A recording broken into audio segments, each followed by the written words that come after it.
Hello అండి. వైజాగ్‌లో ఇంత మంచి ప్లేస్ ఉందా అని చెప్పేసి నాకు ఇప్పటివరకు తెలీదండి. మొన్నే చూసామనమాట. అదే మాయా అంతా మాయగా ఉందండి. ఏంటా మాయ అని చెప్పేసి ఒకసారి చూసేద్దామని చెప్పేసి నేను మా మావయ్య అయితే ఎళ్ళిపోదామని ఫిక్స్ అయిపోయామండి. నిజంగా అది మాయలాగే ఉందండి. ఎటు చూసినా లైట్‌లే, ఎటు చూసినా లైట్‌లే.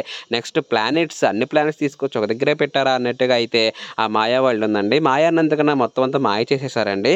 మొత్తం లైటింగ్స్‌తో పంటలు పండించేస్తున్నారు. నెక్స్ట్ జిగజిగ లైట్లు ఇలా అని చెప్పేసి ఒక ప్లానెట్ తీసుకెళ్ళిపోదామని ప్లాన్ కూడా ఏసాను నేను. చూసారా? అంత మాయగా ఉందో. సో, ఇదైతే ఒక న్యూ ఎక్స్‌పీరియన్స్ కోసం మనం విజిట్ చేయొచ్చండి. నెక్స్ట్ ఇంకా ఇందులో మనం చెప్పుకోవాల్సింది ఏంటంటే నెక్స్ట్ ఒక బ్రిడ్జ్ ఉందండి. అది రొటేటింగ్ బ్రిడ్జ్ అనమాట.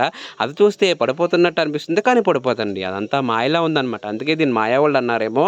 నెక్స్ట్ ఇంకొకటి 'అవతార్' సినిమాలో ఉండే ఒక చెట్టు మాత్రం ఇక్కడ ఒకటి పెట్టారండి. దాంతో కనెక్ట్ అవుదాం అని చెప్పేసి నేను అనుకున్నాననమాట 'అవతార్' సినిమాలో లాగా. కానీ నాకైతే వర్కౌట్ కాలేదు.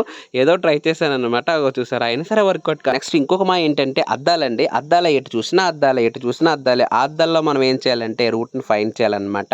సో, అదైతే కొద్దిగా కన్‌ఫ్యూజ్‌గా అనిపించింది. నేనైతే తెలియక 2, 3 అద్దాలైతే గుద్దేసుకున్నానండి. ఇదండి.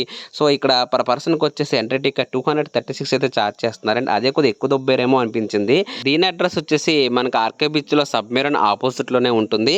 ఒక న్యూ ఎక్స్‌పీరియన్స్ కోసం అయితే ఒకసారి సరదాగా విజిట్ చేసేయండి. Okay. Thank you. By by.